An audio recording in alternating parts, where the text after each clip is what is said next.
The numbers don't lie. If you had invested $10,000 into the US markets 30 years ago, that investment would have grown to about $208,000 today.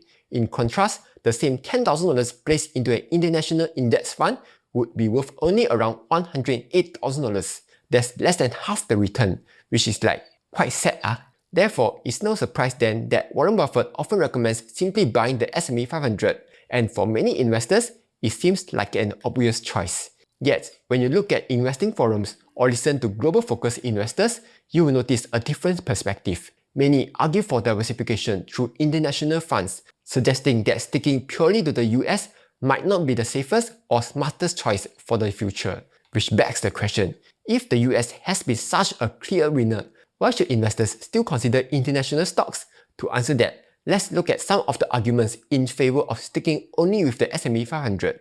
The first and probably most common argument for concentrating in the S&P 500 is its superior returns. When looking at history, the US markets has far outperformed international equities. Yes, there have been periods when global markets took the lead, for example, in the 1980s or during the early 2000s. But these phases were temporary. Over the long run, the S&P 500 has proven to be the stronger performer. However, outperformance does not automatically mean superiority in business fundamentals. One study from GMO finds that roughly 80% of the S&P 500's outperformance since 2009 has come not from stronger earnings growth, but from two factors: the strengthening of the US dollar and the expansion of market valuations. Both of these have boosted US returns, but the thing is, neither of these represents sustainable improvements in corporate profitability and could just as easily reverse in the future. For example, the US dollar depreciation this year. Meanwhile, US equities are currently trading at a significant premium relative to international markets. Schroders notes that American stocks remain expensive when compared to the Europe, Japan, and emerging markets, all of which are priced closer to their fair value. And that is important because historical data shows that valuations do matter. JP Morgan has found that when forward PE ratios are elevated, the subsequent 5-year annualized returns for the US market tends to be lower. Or in other words, starting from high valuations usually leads to weaker future performance. Now, of course, I'm not saying that the US market will boom and crash tomorrow, but it's still a useful reminder that today's elevated multiples could lower future outcomes. Quick pause. If you're looking for the best brokers to kickstart your investing journey, check out Interactive Brokers. You will enjoy one of the lowest fees in the industry, at just 35 cents per trade on the US stock market. It also offers Ireland domicile ETFs, perfect for saving on dividend withholding taxes. Plus, it also comes with free company research tools, so you can make smarter investing decisions. Feel free to use my Interactive Brokers link to open an account and start investing today. Alright, let's get back to the video. Another common argument is that many of its companies such as Apple, Microsoft, and Coca-Cola already earn significant revenue overseas. Therefore, when you invest in the S&P 500, you are actually gaining global exposure. In fact, about 40% of the S&P 500's revenue come from outside the United States. At first glance, this makes the index look like a convenient way to achieve international diversification while benefiting from the growth of the best companies in the world. However, in reality, this argument is weaker than it appears. That's because equity returns tend to follow the market where the stock is listed, and not where its revenues are earned. For example, while Apple generates close to 64% of its revenue overseas, its stock price still rises and falls with the broader US market, and not with European or Asian indices. This means that even though these firms are global businesses, their share price remains heavily influenced by US monetary policy, interest rates, and investor sentiment. It's also worth noting that the US makes up roughly 60% of the entire investable global equity markets. By sticking solely with the S&P 500, you are effectively missing out on companies that aren't listed in the United States, but are world leaders in their fields. Firms like Nestle in Switzerland, Samsung in South Korea, and ASML in the Netherlands dominate their industries, whether it's consumer staples, electronics, or advanced semiconductor manufacturing. Without holding international equities, investors risk overlooking entire industries and innovation leaders that lie outside American markets. Another common narrative is that thanks to globalization, the links between economies and capital markets have grown much stronger over the past few decades. As a result, equity markets around the world often move in the same direction. For example, the 10-year correlation between US and non-US equities rose from 0.51 in 1989 to around 0.86 by 2020. This can sometimes give the impression that diversification offers little benefits, but in reality, correlations often temporarily spike during crisis and then ease again as markets stabilize. This happened during the 2000 dot-com crash, the 2008 global financial crisis, and the 2020 COVID-19 pandemic, before declining once the panic subsided. Over longer horizons, however, the evidence for diversification is much clearer. No single country outperforms all the time, and concentrating in just one region can expose investors to the risk of being on the wrong side of that cycle. But then you may say, cycle what cycle? I'm investing long term ma. The cycles will average out by themselves one. While this sounds good in theory, it can be dangerous in practice, especially when you are at the drawdown phase of your life, where you are relying on your portfolio for retirement spending. For example, during the 2000s, the US experienced its lost decade, while emerging markets soared more than 155%. Similarly, between 1968 and 1982, US equities endured runaway inflation and one of the worst drawdowns in asset returns across countries, while international markets provided better relative performance.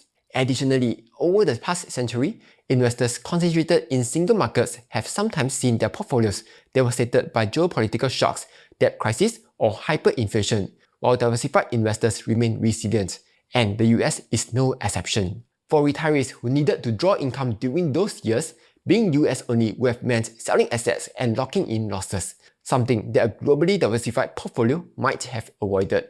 Even in more stable environments, US dominance has not been as consistent as many assume. Historical analysis shows that US equities have only outperformed international markets in about 60% of the rolling 5-year periods since the 1970s. That means in roughly 40% of those decades, investors would have been better off holding international equities. Finally, international diversification isn't just about geography, it's also about sectors. The US market is heavily concentrated in technology and communication services, which together accounts for over 35% of the S&P 500. In contrast, international markets provide more exposure to industries where the US is underrepresented.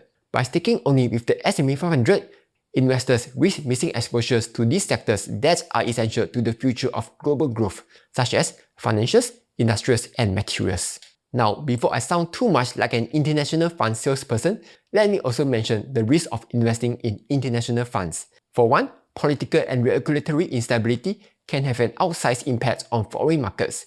This risk is especially pronounced in emerging economies. Investors in Russia learned this the hard way in 2022, when the invasion of Ukraine triggered sanctions, market closures, and the near wipeout of Russian equities for foreign shareholders. In China, abrupt government crackdowns on sectors like technology, gaming, and education erased hundreds of billions in market value, highlighting the dangers of unpredictable policy shifts. Another risk is currency exposure. Unlike US stocks, which are priced in dollars, international investments are denominated in local currencies. A strong US dollar can eat into overseas returns. In 2022, for example, the surging dollar meant that even as many international companies held up reasonably well in local terms, US investors saw their gains diminish once converted back into dollars. Even developed markets are not immune to long stretches of underperformance. Japan is the classic example. After its stock market peaked in 1989, the Nikkei took more than 3 decades to recover, leaving investors stuck in what has been often called the lost decades. Finally, there's also the issue of corporate governance and accounting standards. While US markets benefit from strict SEC oversight, some international markets operate under weaker regulatory frameworks. The 2020 scandal at Luckin Coffee, where the company admitted to fabricating hundreds of millions in sales before its stock collapsed, is a stark reminder of these risks. While these risks are real, this is also the reason why an international fund is useful. Despite its reputation for safety, America is running record high levels of national debt, faces growing political polarization, and has an equity market that is both expensive and increasingly concentrated. It's also worth noting that not all international markets carry the same risk. While some emerging economies can be volatile, many developed markets such as Switzerland, Australia, Canada, and even Singapore are among the most stable and transparent in the world, with strong legal frameworks and world-class companies. Holding a broad global fund balances exposure between developed stability and emerging growth, helping investors benefit from the best of both worlds. At the end of the day, the point of international diversification is not to maximize returns, but to improve your risk-adjusted returns. Yes, it is possible that the US continues to lead, and holding only US stocks might continue to give you higher performance. Diversification is about preparing for the unknown. No one knows which countries are going to do well in the next 10, 20 or 30 years. History makes this clear. The leadership of equity markets have shifted dramatically over time.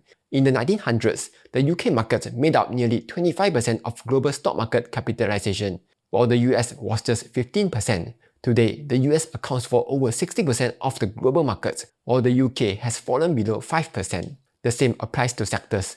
A century ago, industries like railroads and textiles dominated stock markets. Back then, if you told someone that railroad companies would fall out of favor, you would get laughed at. But the same thing could happen today too. While technology and communication services may be dominating now, there's no guarantee that they will stay on top forever. That's where international diversification comes in. It ensures that you are not overly exposed to the fates of a single market or sector. By spreading your investments globally, you get access to industries where the US is underrepresented, like luxury goods in Europe, robotics in Japan, or semiconductors in Taiwan and the Netherlands. This broadens your portfolio beyond just the American growth story. But perhaps more importantly, you don't have to go all in on international stocks to gain the benefits.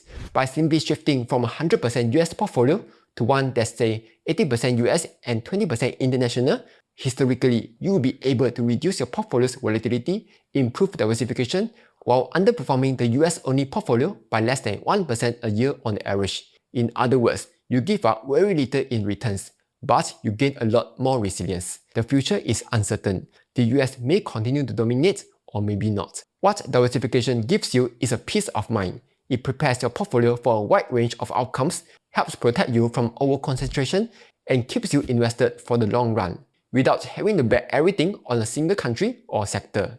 Anyway, that's all for this video. Like, share and subscribe as I'll be posting new videos every week.